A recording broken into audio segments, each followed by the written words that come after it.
Hi everyone, welcome back to J Journey's YouTube and podcast. My name is Natalie, and today I have a special guest on the channel, which I'm so happy for.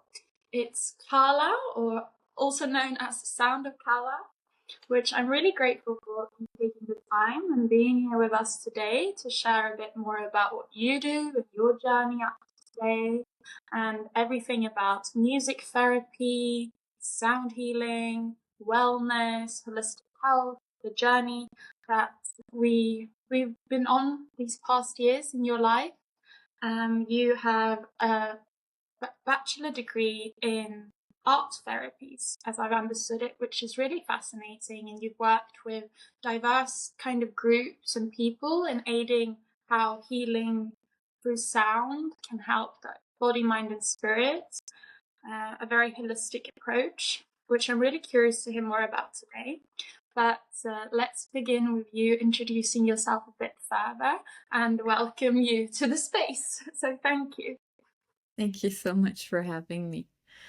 Yeah, exactly. Maybe I just start at the beginning. I started studying music therapy after, I would say, a couple of years of really looking for what it was. So if we go back to the beginning, I was born in Berlin, raised there, moved to Hamburg, and kind of something that always sticked with me was singing. I started singing in a choir when I was around 6, 7, and then got trained classically, performed in operas, got casted for some musicals, did always very like artistic things with my voice, and just my voice was always part of it. And then I had singing lessons when I was a teenager living in Hamburg. And of course, the goal then was to sing like Christina Aguilera and to become a pop star. But I luckily had a very great singing teacher who always really taught me to find my voice first. He was like, let me help you find your own voice, and then you can sing like anyone else. And also, yeah, really, I would say pressured me in a good way to start writing songs, which I started doing in German. And I always find it so cringe because German is such a poetic language in many ways that it's really hard to kind of find that thin lining between kitsch and being elegant, let's say. But Yeah. yeah, I kind of ventured into fashion. I was modeling and working in fashion from a quite young age as like a blogger and managing Facebook things and all of that. And then I worked in a magazine where I would say I quite quickly found my spot. But it took me 6 weeks under artificial lights to realize that this is really not what I want to do with my life. So 6 weeks later, I quit and I started traveling the world with my then boyfriend and went to South America, to Bolivia, Chile, Peru, Nepal, Bhutan, then went solo traveling to India, which was life-changing in so many ways because it was always calling me. And yeah, I spent a lot of my youth in an ashram each Wow. summer. Yeah, that's actually a lot of I've realized there are so many things in my life which are so normal to me and people don't know about me, so it's always nice to talk about that. But yeah, my mom always took me to an ashram each summer, sometimes twice a year. So from the age of 2, I was very much exposed to the Hinduistic religion, or yeah, like the rituals, the songs, the mantra. So that was always kind of part of me, and grew up in, I would say, in an extremely esoteric environment. And then I was traveling and kind of pushing spirituality away. Yeah. I was in fashion, I was modeling, I was like, leave me alone with that bullshit. I don't want to hear anything about spirituality because, of course, you can also go very far, and you had Mm. like extremely spiritual people, whatever that means. But was traveling, and then after quitting my job, and really real asking myself, like, what is it that I can do for the rest of my life? Because everyone else from my high school started studying Yeah. and getting a job, and I was like, I don't know what I want to do for the rest of my life. I don't want to start studying marketing communication and then not even know what it really is that is Yeah. calling me. So I was traveling on and off for around 3 years around the world to really figure out what is something that fascinates me. And the only thing I would say, I'm a quite multidimensional person. I did ballet, I did judo, I did swimming, Mm. I did so many sports that I had so many hobbies, but the only thing that ever sticked was singing, was my voice. But I also grew up in an environment that told me that you can't make a living by being an artist. You know, you have to do something real because Yeah. creativity is not real, or being an artist is not profitable. Mm. And so I was always writing songs and learning the guitar, thinking about going to the conservatory to just study singing professionally. But then also, I was so afraid of kind of putting myself in a box. And I'm very, very glad I decided not to go the classical route of going to study singing, because I didn't want to put a right or wrong on my creativity. Because Mm. in the classical world of music, you learn the mathematics behind music theory and everything, and you really learn the formula of how to write a proper song. You learn how to Yeah. sing and how not to sing. But for me, my music, my sound, my voice, my songwriting is such a close thing for my heart. I close my eyes and I just see what happens. I don't think about if I'm in the right Mm. scale, if it makes sense, if I'm using the right chord progression. So Yeah. I decided not to study at the conservatory, and then I found music therapy. So it's creative therapies with the focus on music. And I studied that in a little town here in the Netherlands. So I stayed in the Netherlands.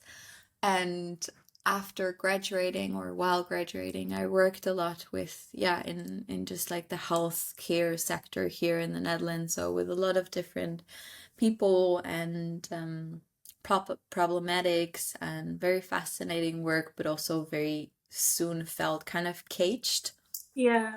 because in the healthcare sector, you're very much bind to budgets and what Yeah. you can do and what you cannot do. And for me, I'm Bureaucracy.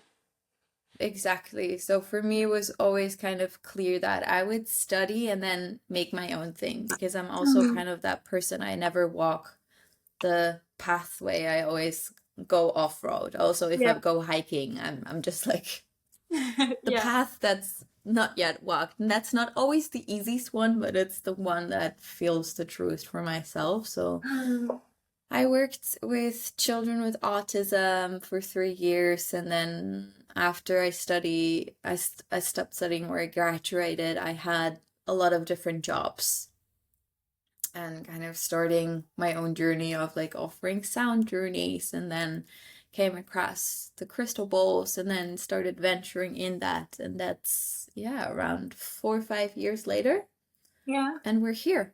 And it grew into what it is now. It's never that I've written that out as a plan. I think I always just followed my joy and my excitement and like the sparkles of joy, and they brought me to this place. Beautiful.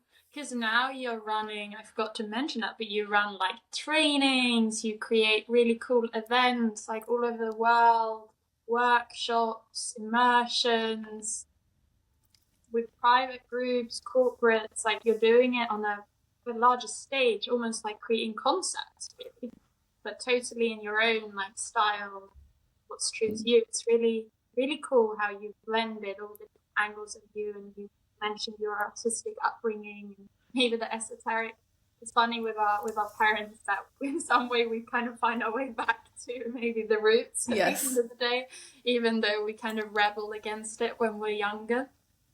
So that's really beautiful. And you're still blending in then the therapeutical. Because I mean, how did you realize the whole? I guess when you sing, it's healing both for you and for the people who are in the audience.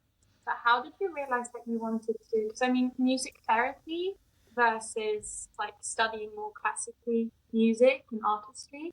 How did you like realize that you want to work more with helping people and being more of a healing person, facilitator, or guide, or mentor, or teacher, whatever hat you want to put on it? I think it was not so much a conscious decision rather than just life guiding me to where I needed to be or just kind of evolving in that place. So, I mean, people always kind of invited me to play music and to sing and make music for their events. So that's how I kind of started. And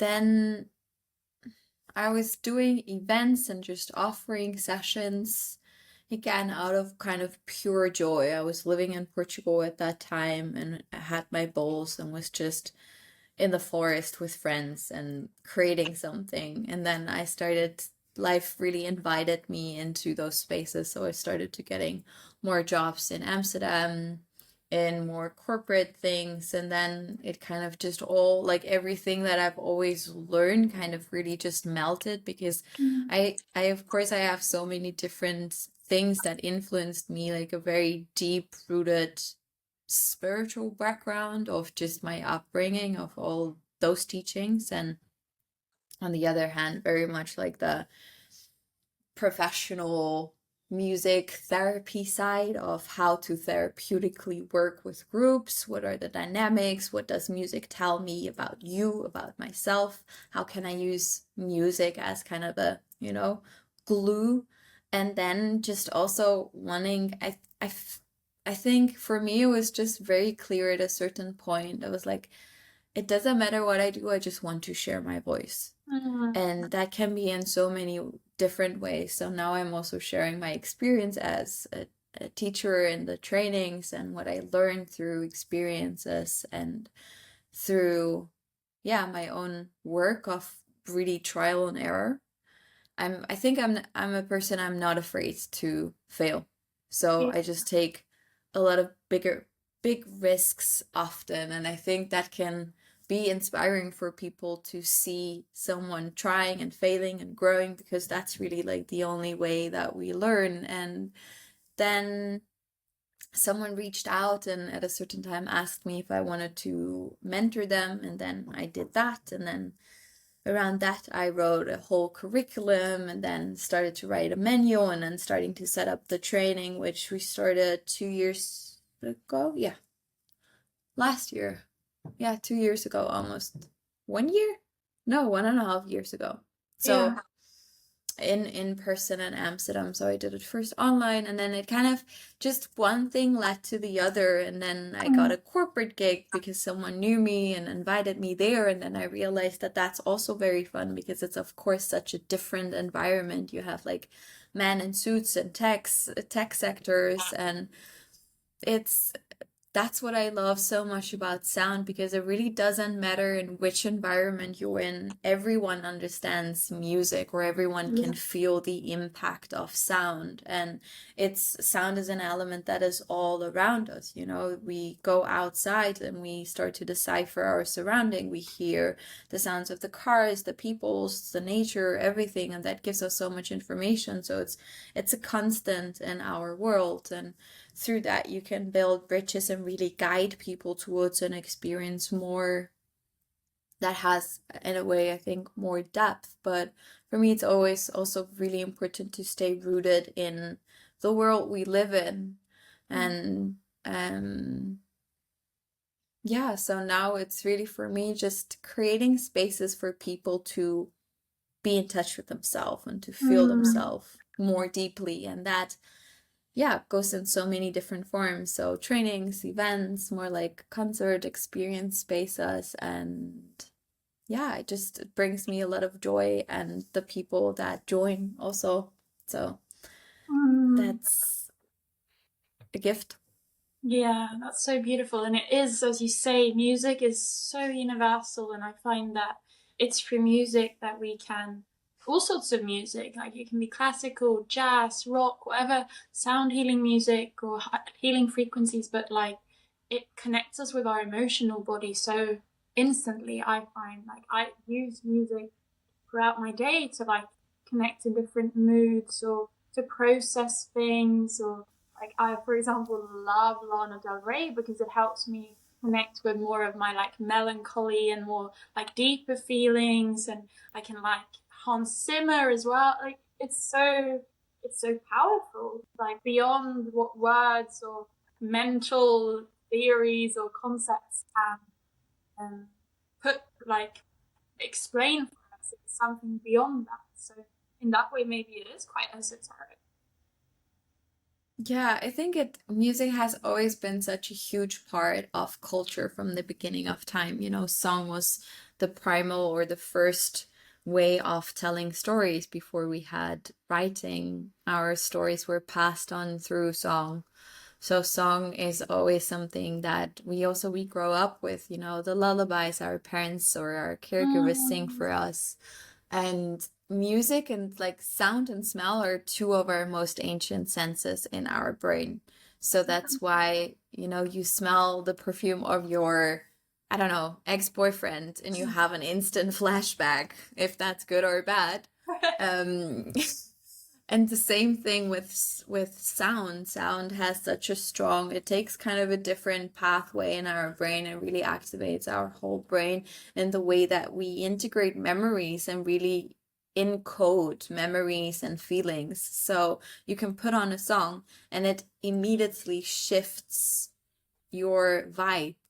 And Yeah. that's also, I think, the word vibe is vibration. And music Mm. is vibration, and that impacts us if we are aware of it or not. Our environment instantly impacts us. If you're at the airport, you hear so many different sounds. So the vibration is quite high because you have the sound of airplanes, you have all the travelers, you have trains, you have these, you have all those things happening Overwhelming. around you. While when you're in nature, it's a different vibration. You are Mm. hearing the sound of nature, which has a different frequency and therefore impacts us differently. So there are so many things also in kind of the unseen Mm. that have such a huge impact on us, which we're not aware in our daily life. But living in the city is actually quite a full-time job because you step out of your house and immediately are exposed to so many different sounds. And if you want to or not, your brain has to decipher them because it's an instinct. It's a Mm. reflex that, oh, we hear a sharp, high-pitched tone. Immediately our system is like, okay, is that potentially dangerous or is that safe? What is it? Where does it come Yeah. from? So there's so many things that we have to decipher without actually having the choice or not. And when you're in nature, there's just so many, like less information in the way to decipher and a Mm. different information that is just more calming for us. So often without even knowing, our environment has such a huge impact on our system. Yeah. And that's also what you can, of course, utilize. I always describe sound as kind of the invisible bridge between spirit and body, because Mm. we can all feel music, we can all sense it, we can, but we cannot touch it. You cannot pick, Yeah. you cannot grasp it with your hands. It's not something No, it's physical, and yet felt. it's felt and it's experienced. And I think for so many people, music is such a huge part of their life. You Mm. stand up, you put on music, and it's kind of guiding you through the whole day. And yeah, music is always really around us in so many different shapes and forms. Also languages, I'm fluent in 3 languages, and then I speak 3 more very at a very bad but every language kind of has their melody. Mm. English has a certain character to it, German has a certain character to it, Dutch as well, or Spanish, French, they all have Mm. a different essence in the way the syllables are formed, the way it engages your mouth, your whole system of what you need to do to pronounce the language. And that has an impact. The melody kind of gives a character also to a culture, or the culture gives a character to a language, But there are so many things that, we're not aware of. Also, there's so many little things. Sound is also used in a very psychological way through military, but also through just marketing and business. So, for example, I live in the Netherlands, and there's the supermarket chain, and you have these self-scan things, and they make a sound, which is like building up. And if you don't pay, there's a tension built through music. So the chord progression is not resolved, but when you pay, it's like, and then you kind of, it's resolving the tension that was created musically. So that kind of, keeps the client engaged to kind of finish the transaction, because otherwise there's this feeling of like, wait, I forgot something. Something is not wrong. Something is out in the space. But also the music that they're playing in the supermarket, it's all kind of engaging and influencing us in a way. Or if you're at big central stations, they often play classical music to kind of create a more calm environment. So it's in so many, or elevator music. Yeah. It's or kind like of that lobby. like a hotel lobby. It's like these spaces that are all having like a sonic, character to itself. Yeah. Exactly. And also in that way, like a recognition. But it's used also in so many different aspects in our life which we're not aware of. But all supermarkets, they have a strategy, of the soundscape they do, or like an office, if you have sound or not, and all these environments. So it has a huge impact on us. Yeah, it's fascinating really when you start to think about it. It really is everywhere, regardless if we choose it or not. It's really a language in itself. I'm curious, you mentioned the summers in the ashram. I mean, I've been to India twice. I did one of my yoga teacher trainings there, and I know how influential just being in India has on your entire being. For some reason, it's a very transformational place. A lot of people go there and discover new parts of themselves. But I'm curious to hear more about these summer experiences in the ashram, and like more about this upbringing that you've had that sounds maybe a bit different from the regular family upbringing, if you don't mind sharing a bit more about how that's also impacted you. Yeah, I think my upbringing was anything but regular. So um yeah. These summers in the ashram. So as a child, it's of course I grew up in Berlin, which is literally quite the opposite. You have streets full of junkies and criminals, and it's a very different story like a than being city. but also a very tough one. And on the mountain, of course, for me as a child, I think some of my happiest memories are there, just like running through the hills and the mountains and the fresh air and the nature and everything, and just having that freedom of playing. But I also remember as a child, there were summers where I was so obsessed with the temple, which is quite funny, as a little child. I think I was, I don't know, 6, 5. And I would just always go into the temple and see the pujari, so the priestess, preparing the ceremonies and doing all the things. And I was the kid, instead of playing with other kids, I was there kind of looking how she prepared everything and sticking around and going by my own free will to the arti, so the ceremonies each morning and each night. And I think that was just, it had such an impact of me. And prayer holds so much information. It's repeating the same affirmation, and words have impact. And also just these ancient sound, in Sanskrit, and the ancient mantras, just the words itself hold a very strong vibration and impact that really kind of shapes the physical space. So the more you pray, or the more you kind of have a certain, let's say, habit in a way, it really forms this energetic grid. So of course the temple holds a lot, and a lot of my life, my childhood, I think, it always looked very peaceful and privileged, but it was a very intense, traumatic upbringing in many ways. And for me, the temple had a structure that really felt whole and safe. So I think there was something in me always looking for that and sticking around that. So it was always kind of part of me, these Hinduistic mantras. And now mantras are kind of quite popular, but I'm 30 now. I grew up beginning, I was born in 1995, so in these years it was not a thing. It was the wasn't eco common hippies. practice. Yeah, it was the hippies that were doing it. Even yoga wasn't so much of a thing as it is now. So it was always, I was always the kid in school with like the whole rye avocado bread. And I was like, what is this? I was never allowed to have sweets and all of these things. Well, all my other peers just had like a normal life.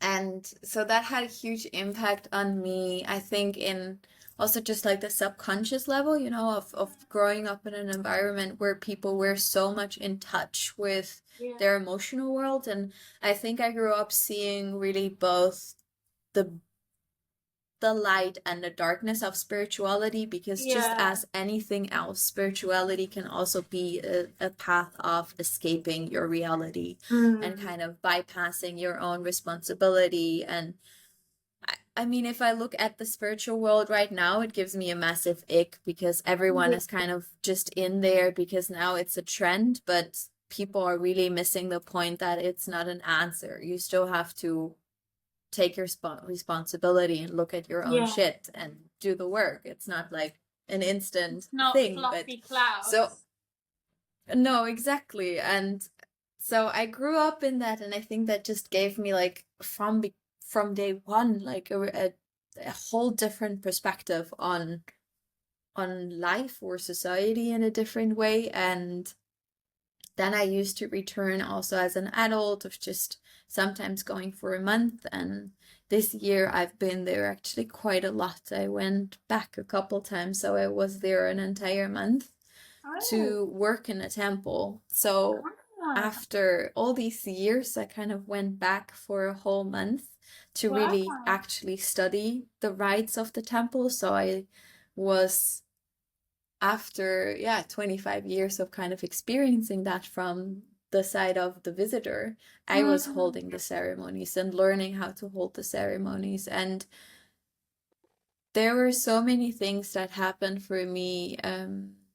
It's such a different rhythm, sometimes I would get up at 4:30 to prepare, because there's so many things that go into the preparation of prayer. So you wash the goddesses and you put on their clothes, and there's so many little actions that you do each day where you're like, why do I even do that? And the practice of it is really devotion, just practicing something with full attention. So I was sieving ashes and scrubbing the floors of the temple and vacuum cleaning and just doing all these, I would say, like basic things, but doing them with full presence and with full devotion, in a way of that is really your practice. Because sometimes also in the spiritual realm, we're looking for these huge experience, of having like an awakening and boom and light and Shakti and I don't know, all these big words. But I feel like the actual magic of the world is in these tiny, tiny moments, and being able to hold, to scrub the floor in pure devotion and love it. And to take an incredibly absurd long time of washing the temple's feet and the statues and putting a grain of rice and a tip of color and a little dress and the right jewelry and all these things that have no practical impact Yeah. in a way of, they're not bringing bread on the table, but they are helping us to really be present in the moment with love and attention and devotion. And it's really like giving yourself to something. And for me, that was so refreshing and also confronting at a certain time, because I have my own business. I'm at the whole time I'll be like, okay, what's the next step? How can we grow? What is the next thing? What do Yeah. I want to create? But it's always like you're always kind of chasing the next thing, and then you're suddenly just there plugging flower petals, and each flower that you pick, you connect with a mantra, and yeah, an expression of gratitude, and you offer that to the holy fire, and kind of really slowing down in a sense, and learning the magic that is contained in our daily actions, doing the dishes with presence. Yeah, like And making having everything a that be your ritual, really. exactly, having life be your ceremony instead of craving these big revelation. Because what is spiritual awakening? I think it's awakening to that magic is all around us, that Yeah. what we're looking for is right here, right now. We're always thinking of going bigger, but that the answer is not in the future. The answer is really in how, yeah, if you're able to really take in the present moment. And that also means the discomfort and everything. So for me, that summer was very, very special, of going back, and of course being in nature is incredible, but also just singing those songs again and again and again, an hour and hour, day after day. And there are so many magical moments which suddenly I burst out into tears, and I don't know where the tears came from, but just something opened and you release, and you don't always have to know why. But I think that's a special environment that is being created through a temple. And also religion, nowadays is such a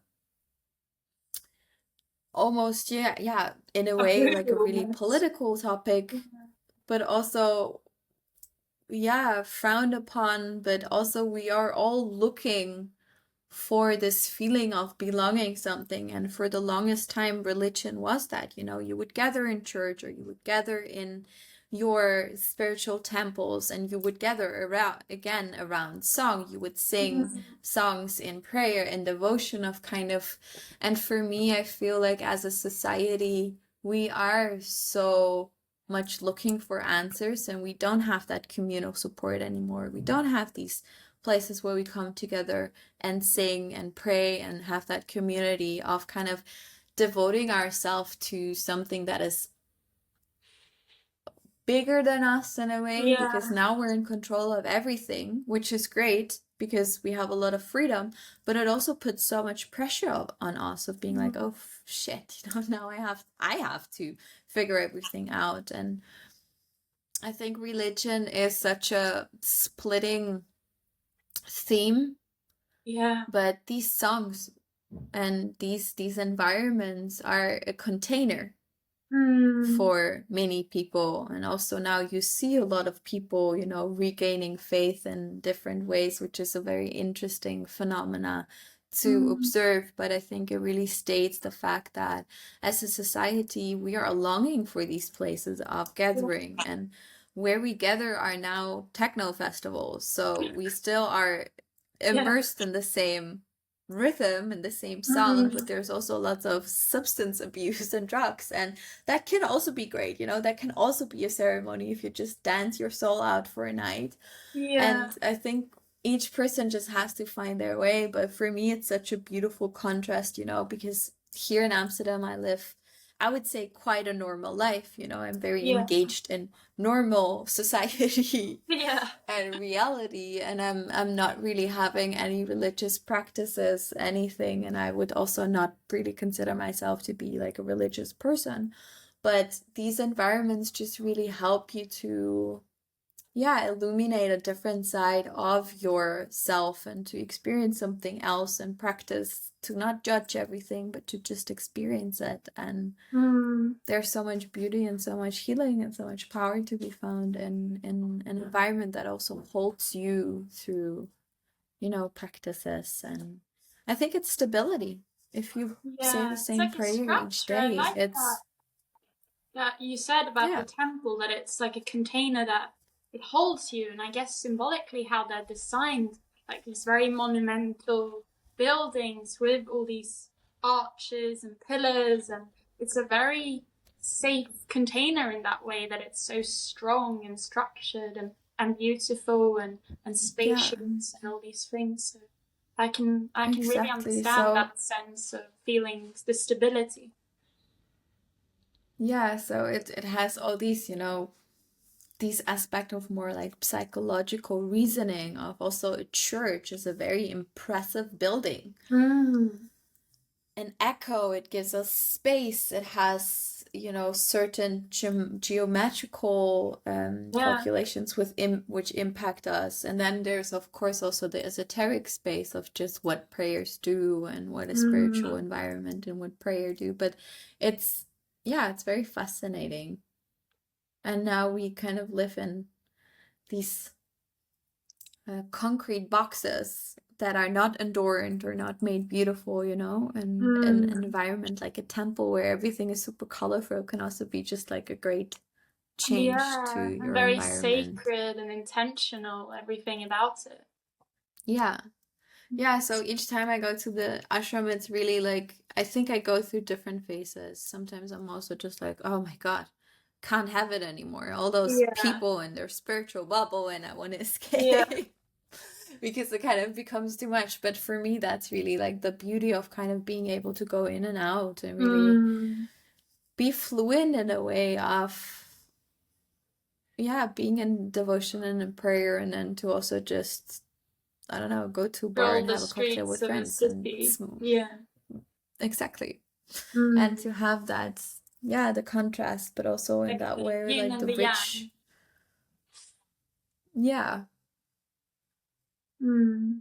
That's really fascinating. I love that, Sharon. I really resonate with, like, the spirituality really is just being present and being honoring of the magic that's around us, and being in gratitude, and as you say, like making everything more intentional and ceremonial, and praying and surrendering the ego. Because when you start to pray, or when you, as you say, devote yourself to something, it's almost like you have to remove the ego, because it doesn't benefit the ego necessarily. You're doing it beyond that character or monkey mind narrative. It's like, how can I be a higher being and do something beyond myself that doesn't benefit me materialistically or whatever it might be? So, or also, how can we, and like in the sense of higher being, what does that mean? Because I think it's like ascending into a broader perspective, but it's also just honoring all the rough sides of life, and it's like creating space for yourself to also feel the heavy emotions and to be able to complain, but to still carry responsibility and change your actions. Because I feel like also now there's so much judgment of, being a good spiritual person and being a bad spiritual person, or being a good person or being a bad person. It's just you're a person, and human nature is to be imperfect, and we all make faults and we all make mistakes, and we're not always carrying ourselves gracefully, and to be okay with that. And that is really just as holy as the rest. Definitely. It's like the more you embrace the imperfection and the flawed sides of you, the more whole you feel as well. Like, even if you can look at your wounds and your darkness and your shadows, but not judge it and let that be there as well, it's almost like it also just softening into that creating space and seeing it can be quite healing in itself, not resisting parts of ourselves. Yeah, and I think what also, healing is now being thrown around these spaces so much, but also what does that even mean? Because if you think of a flesh that is being cut open, that skin will always remember. There will be a scar and it can heal and function. But for me, what it really means is just acceptance. And I think that is often harder than anything else because we kind of expect things to be fixed or to become better or to improve ourselves, to be healed, to be whole, to be perfect in a way. And I think we have to really come back to that, Also now what's being praised so much is like the perfect aesthetic of like the Pilates matcha girl, You got your life together. You have your perfect routine, you have your matcha, you go to Pilates in your cute little outfit, you do your journal, and then your life is perfect. You are fitting right into the scale. That's not it, No. We all have problems. We all have problems. Yeah. There's no humanness, but it's also it's kind of really learning how to embrace and to accept the raw parts of you of being like, okay, I get angry really, really easily. Cool. I know that about myself. How can I deal with it? How can I accept it? How can I integrate it? Instead of being like, how can I cut it off or make it go away? And I think that is really like embracing us and our totality as a human being, because these parts will never leave us, in so many ways. I had an incredibly traumatic upbringing, and there are so many wounds and so many things that, my past will never go away. These memories, these pictures, nothing of that will ever go away. It will always be part of that. And then to learn to love the darkness of it and to hold it really also gives you the capacity, like the more you're able to hold the heaviness and the rawness, the more you're able to hold the light. And also for me, like this year has been incredibly challenging on so many ways. I think one of the most challenging years in my adulthood. And what I would say with my friends is just like, let it rip. Yeah. Let it rip and let it be shattered on the ground. I'll let myself drop. And being able to like cry on your knees, completely lose it, cry and fall apart in the realization that it's okay to be sad, to be angry, to be frustrated, but being okay with it, not fighting and being like, I don't want to cry, cry, let it out, express it. And then after the tears have run out, you pick yourself back up from the ground and you're like, okay, that was great. Let's move on. Of really like releasing the grip and kind of accepting what also life brings us. I feel like adulthood is really just learning how to carry it all, of having like a plate that is full. We wanted to eat and now we have a full plate with a lot of shit and a lot of beautiful things, and you kind of have to learn how to deal with it and be like, okay, did I ask for that? Why is it always me? Why is that always happening to me? And also allowing yourself these spaces where you feel, safe to not have your shit together. I mean, it's also, I think, my work, my online presence, I have a certain, it is a brand around me. So for me, it's also always a challenge of being like, okay, if I struggle, how do I show up? Because I want to be real. And also at the same time, being okay with that certain part of your personality don't have to be shared. That's why you have a private life, and that's why you have friends who see parts of you that are, different than what you bring to work, and kind of having that separation. I think that's for me when I also started using like an artist name, and now it became really confusing for people because people are like, are you Karla? Are you Karla? What is your actual name? And it's a very funny story because my name, like if you pronounce it in German, it's Karla. It has an R in between, but I once, so it's, if you would pronounce it Spanish, it would be Karla with an R, spelled with K. But I once was, when I was traveling in Bhutan, I had a monk that looked at my hand and was like, your name, too long. Your name needs to have 4 letters. So it's like, okay, 4 letters. And then I started creating an artist name, and that's also my business, you know. It's like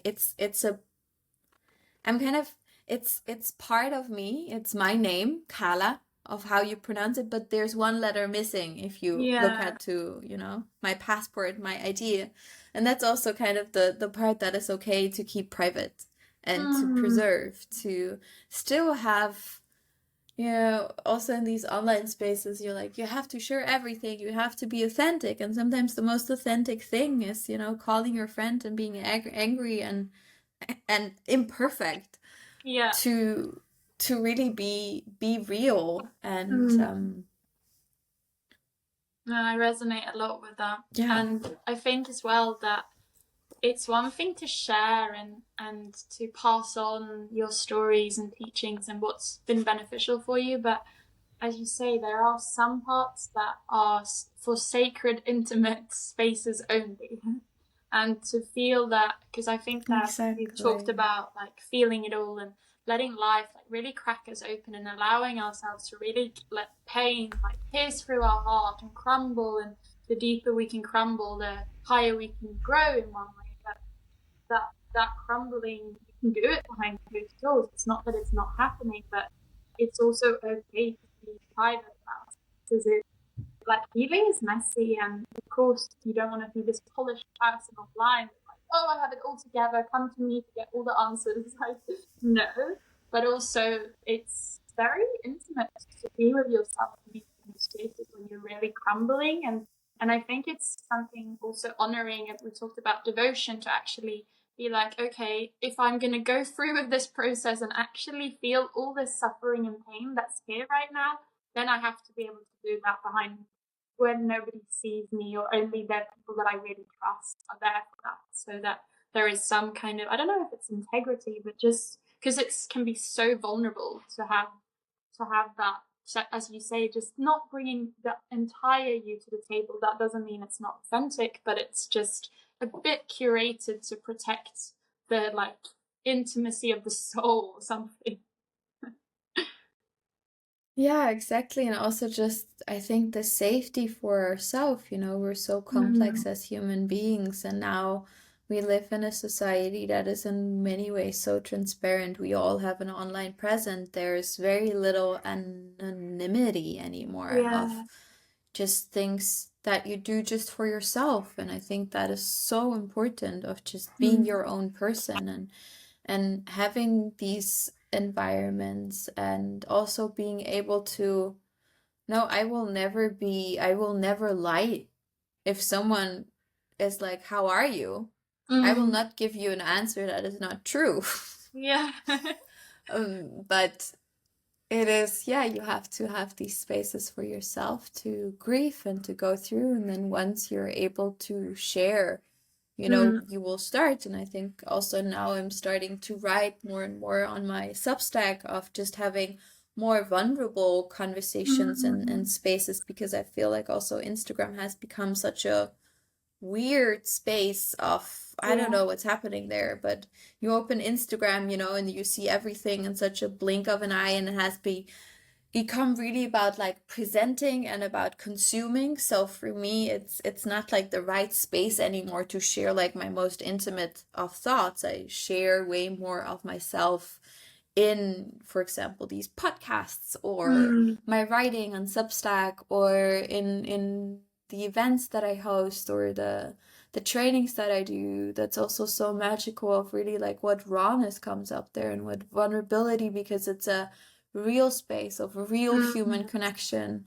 And for me, that does not happen. It can happen online, Yeah. but definitely not on that platform.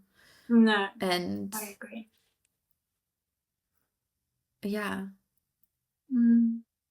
That's very beautiful. I'll link also like your Substack and stuff below, so that people can access more of your inner world in that space as well. And I'm curious if we Yeah. move on a bit to, I guess we've covered a bit about insights from like being on this path of I don't want to call it well, like the inner journey, I guess. Is there any like defining moments? I mean, you've been brought up in this world, but have there been any defining moments, books, teachers, or like profound insights that you've had, or teachings that you're like, this is my philosophy now, this is a principle I live by, or this thing happened and that was really instrumental to my path, or anything in that domain?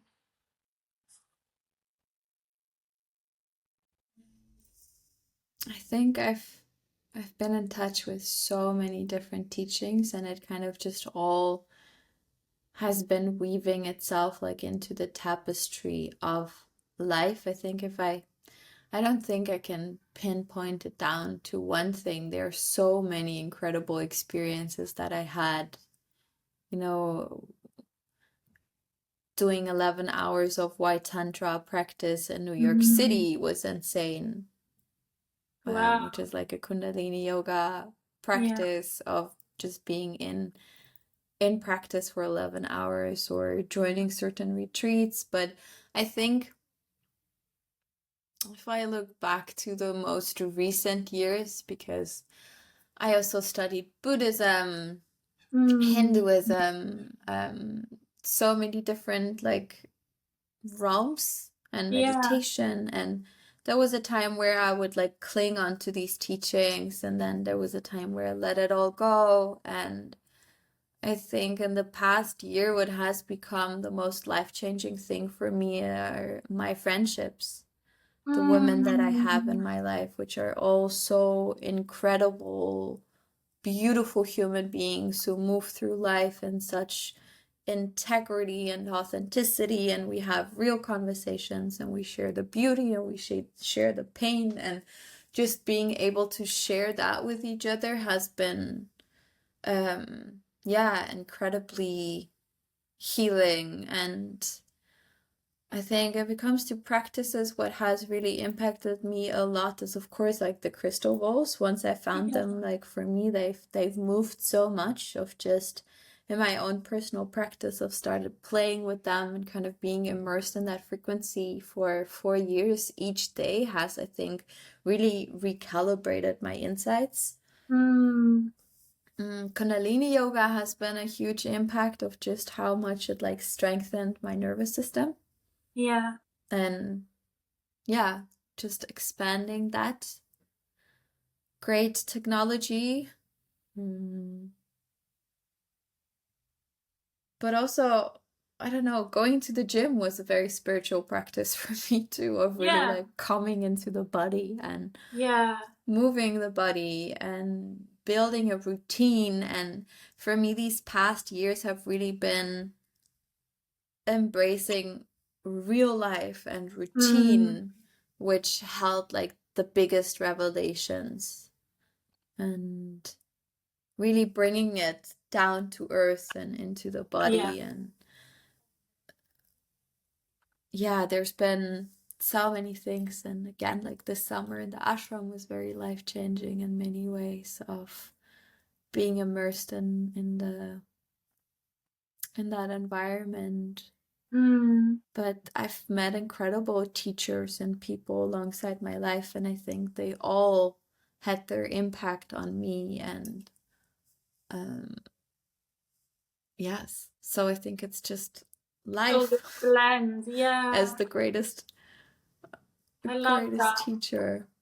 And I love what you said both about the nervous system. I feel like a lot of us who, if we've had a traumatic upbringing, it's a lot of working with the nervous system and like making the body feel safe and Yeah, coming into the rest and digest and somatically processing stuff that we're holding on to out of like yeah, fear, or so that's a very potent to soften the body, the physical body.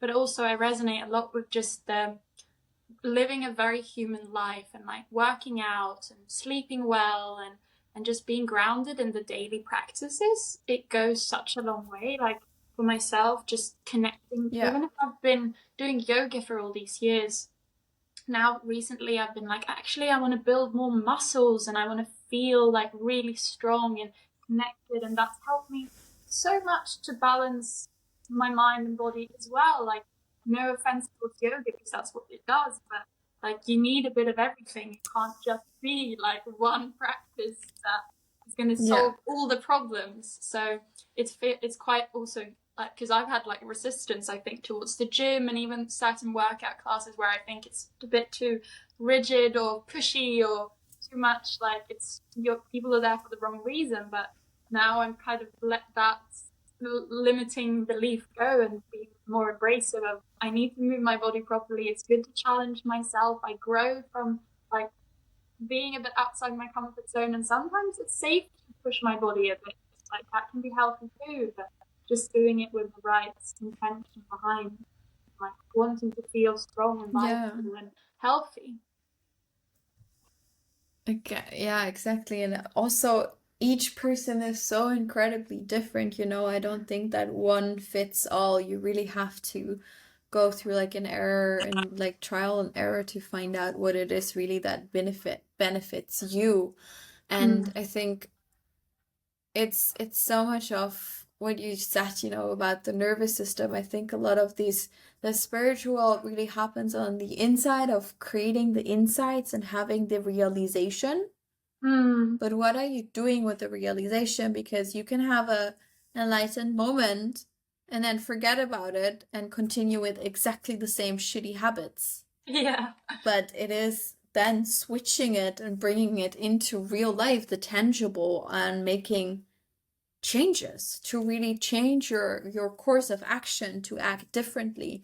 And I Mm. feel that's why like a combination between like spiritual insights and practices. I also love TBM, you know, to be magnetic. Like Yeah. hypnotherapy has helped me a lot of really going to like the root core, like the core.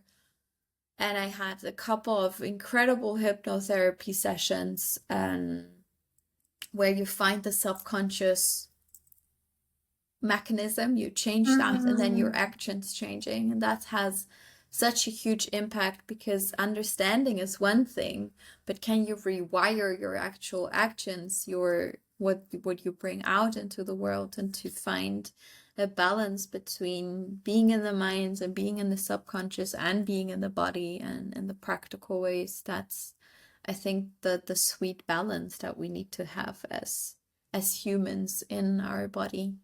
Yeah. It's like that embodiment piece that's so vital that it's like we can go up and away, but like how much of it are we actually applying? How are we walking the talk? Yeah. And in Yeah, terms of that, exactly. I'm curious, like, if you Exactly. have any, or your approach to holistic health, I guess is a word that also is buzzing around in different angles, but I'm curious if you have any, like, I don't know, herbs that you like, or daily practices that you come back to, or non-negotiables, or your approach to wellness and well-being and taking care of yourself from the inside out after I guess you've experienced many different things, done a lot of different modalities and stuff, but curious to hear what sticks for you. Yeah. Yeah, for me it needs to be easy and accessible. I think one non-negotiable that I have is kind of my morning matcha. So also before we had the call, you know, what I try if there's sun, I try to first thing get up, brush my teeth, non-negotiable. That's the first thing I do. And then I just love to make my matcha, go for a walk, walk around, have a little moment of just stillness if I have the time. Sometimes I love a slow morning. So then I Mm. journal and I write a book, or I read or I write, or I have, yeah, I do like a kriya, I do a practice. Sometimes I love to just get up, have a matcha, have a breakfast. I really try, I hated breakfast, and now I really try to never leave my house without breakfast. Yeah. So have like a good savory breakfast to just have my hormones on a good level and feed my body. And then sometimes I just like to go out, go to my co-work and just write and go Yeah. into admin and have calls and be inspired. For me, like the morning hours, like my creativity, my productivity really is active like until 3, Yeah, I'm similar. 4. And then after 4, 3, 4, for me, it's really about nourishing, slowing down. So then I love to go to the gym or see my friends. For me, the gym has really become a very spiritual place for me, or where I'm able to just switch off my mind, because I think a lot and I have so many creative ideas, but then sometimes I forget to just come into the body. So just to move my body, move out any, also if I'm angry or sad, I just go running and then everything Yeah. like leaves my body. And then sauna for me, like as soon as fall hits in Amsterdam, I'm in the sauna each day. Amazing. The I sauna is love sauna. my life. Yeah. It's It's so amazing. good. Of Yeah. just having that dark space of cocooning, and then and kind of then I try to just always cook for myself or have some good food. I think food for me is a big part of my day. Yeah. I cannot have bad food. That makes me really angry. I Yeah, always well, you try to could have really had have something good, nice. nourishing meals. Exactly. And then I just try to kind of, like, I don't know, wind down. So read or take a shower before bed, dance, do like some movements. Yesterday I just spent like 2 hours like dancing through to like Neo and Usher things at night and then going to Amazing. bed.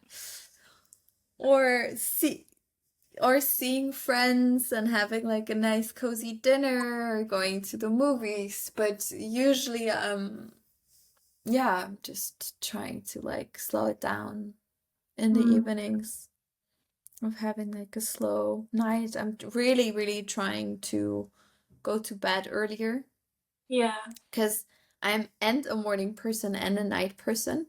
I Uh-huh. love the nights, but I also love the mornings, but I also need sleep. So, Yeah. That's an but, interesting equation to and yeah, figure if it out. comes to, yeah, and then if it comes to food and stuff, so I always have really high quality matcha. That's something really important for me, just like my little ritual. And trying not to have it too close to food if you think about iron absorption. Mm. Good breakfast. I do, if it comes to supplements, I do always take like magnesium before bed. Yeah. So I have like a little magnesium drink that just knocks me out. Um, yeah, I guess that's it Yeah, it sounds like a very on what I wholesome do. routine. Always be in touch with my friends. Yes. One non-negotiable is me and my friend last year. We sent each other a good morning text each day. Aww. Each morning when we wake up, we're like, "Good morning, my love. Have a wonderful, beautiful day." And I think honestly, that's why the standards for men are so high, because we women are just incredible. Not to, hype us up too much. But we are incredible, the way like my friends are caring for me and holding me and showing up and being like, remembering all the things. They're calling me and being like, how was that? How did it go? How was it? Or, getting a morning text each morning. It's not that hard. So it's incredible to have that with my girlfriends, really just caring for each other in these beautiful ways. And yeah. I love that. It's so, like, sisterhood is so precious.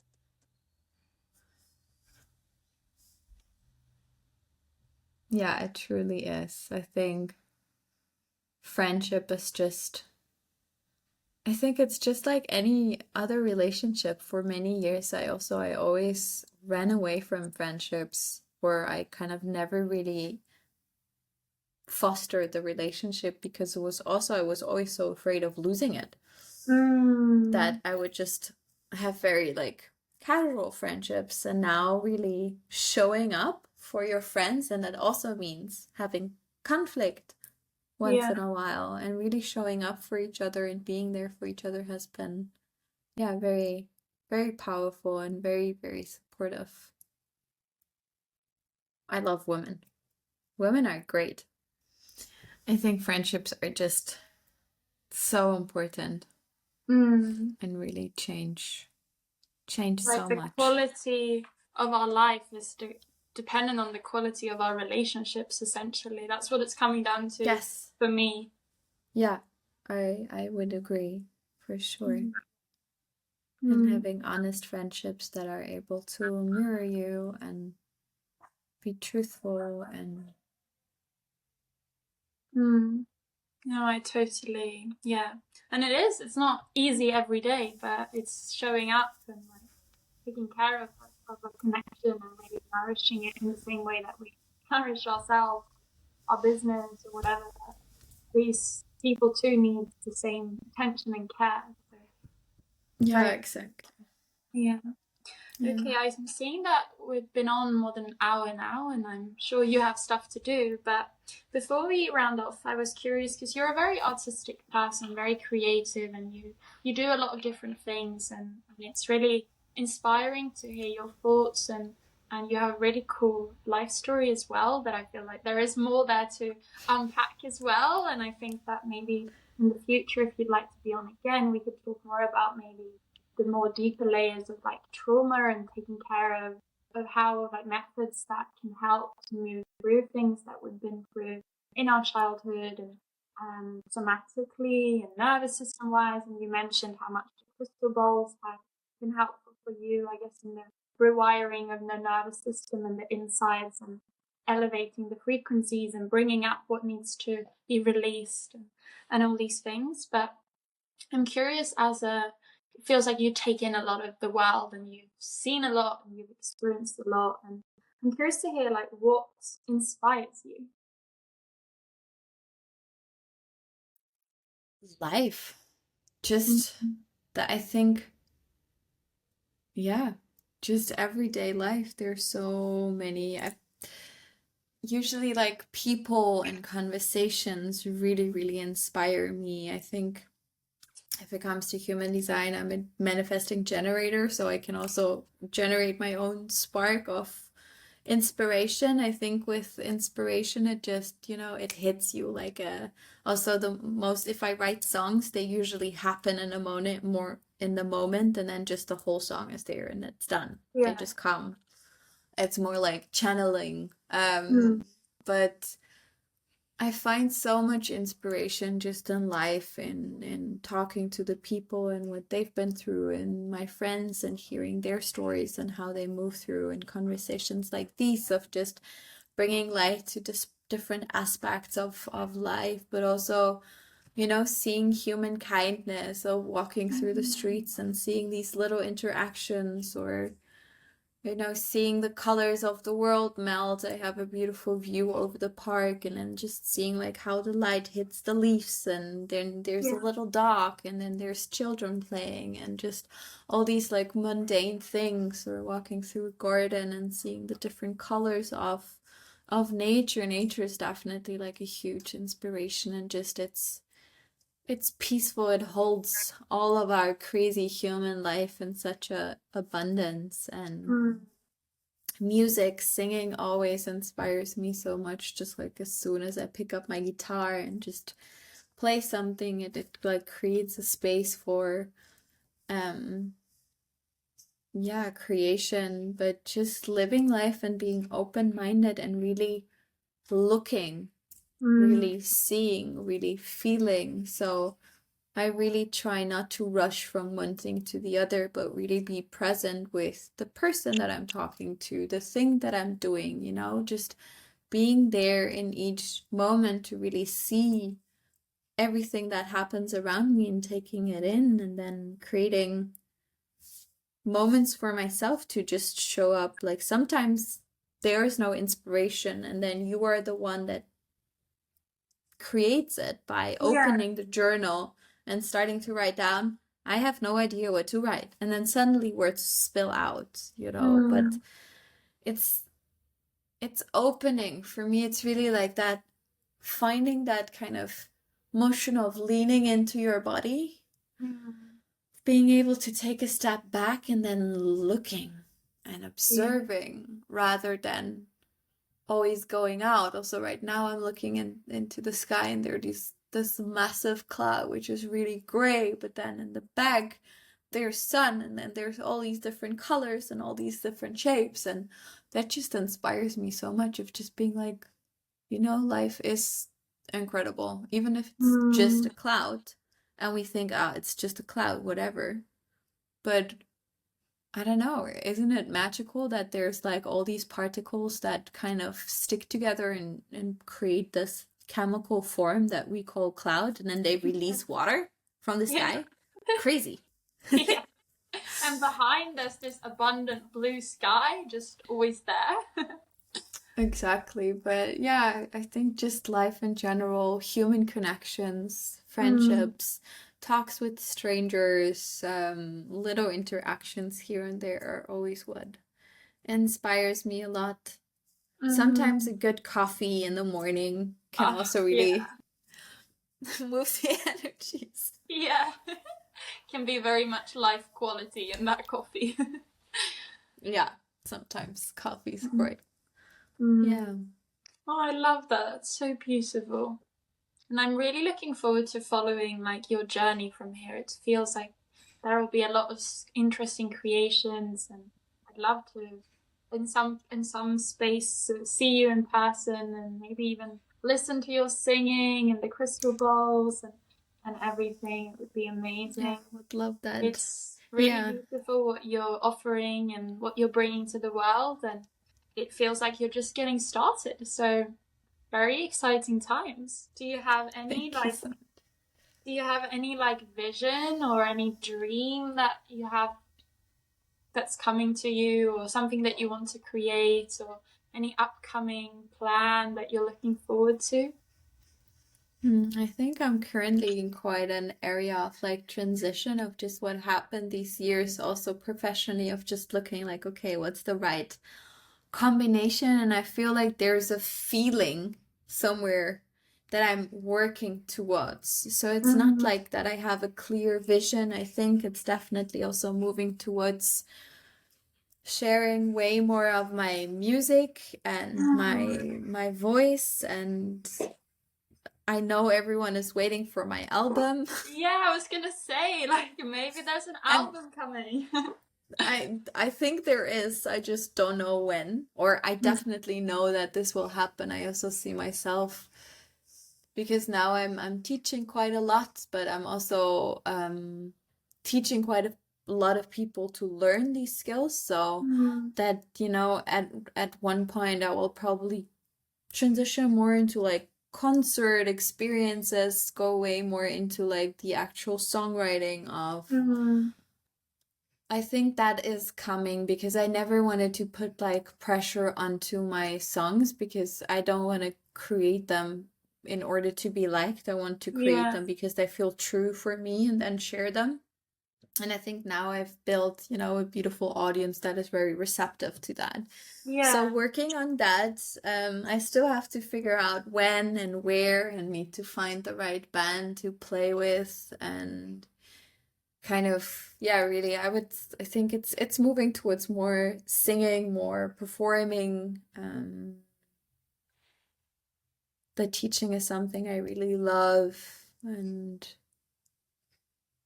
there's so many different ideas that I have.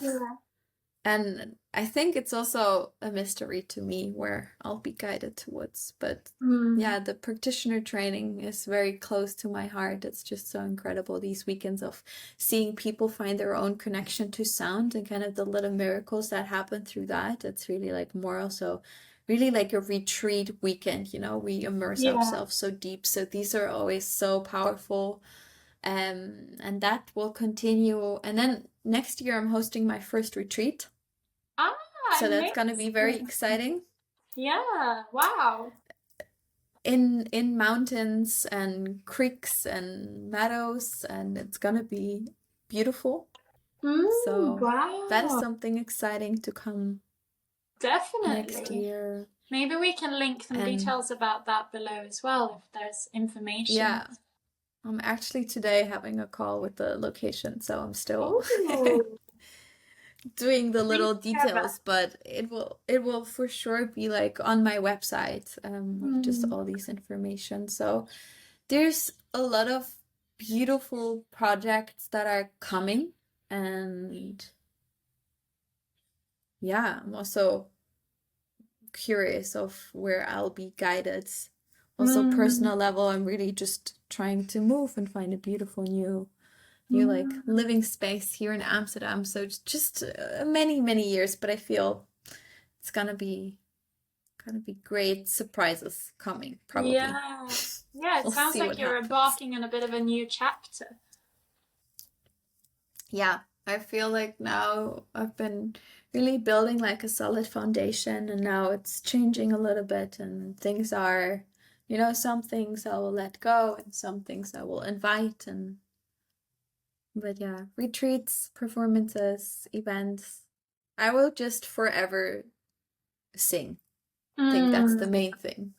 Just sing to life, and sing to myself, and allow myself to be heard in that way.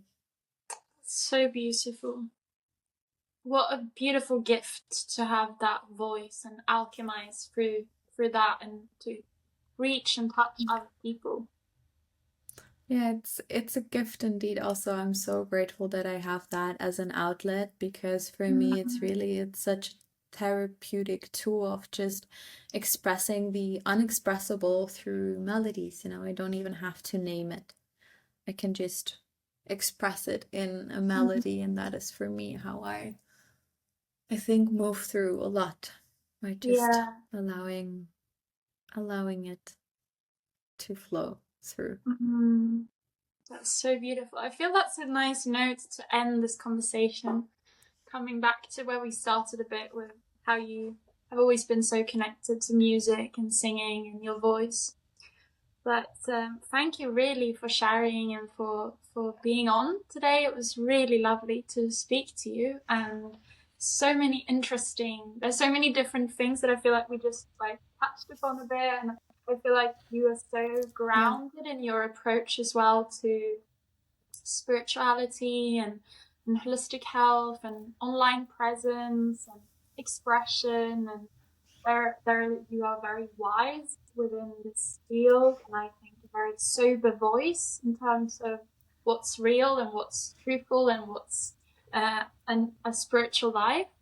And I also find it interesting, and I resonate with the traumatic experiences and how we can deal with that through all these modalities and practices. So yeah, if you'd been keen in the future, maybe we could do a bit of a deep dive. And also curious what will have happened then in your life. You might have released an album, you might be at an ashram or in a temple somewhere in the world. We never know. We never know. We'll find out. We'll find Yeah, out. thank you Life will so show much. us. Thank you so much for having me and inviting me over Thank you. Thank into you for your showing up space. with time and presence. And hopefully, we can see each other somewhere in the world in the future as well. It'd be beautiful. Yes, would love that. We'll be in touch. Thank you, We'll be everyone, in for touch. listening this far. And I'm wishing you a beautiful rest of your day. And yeah, lots of love.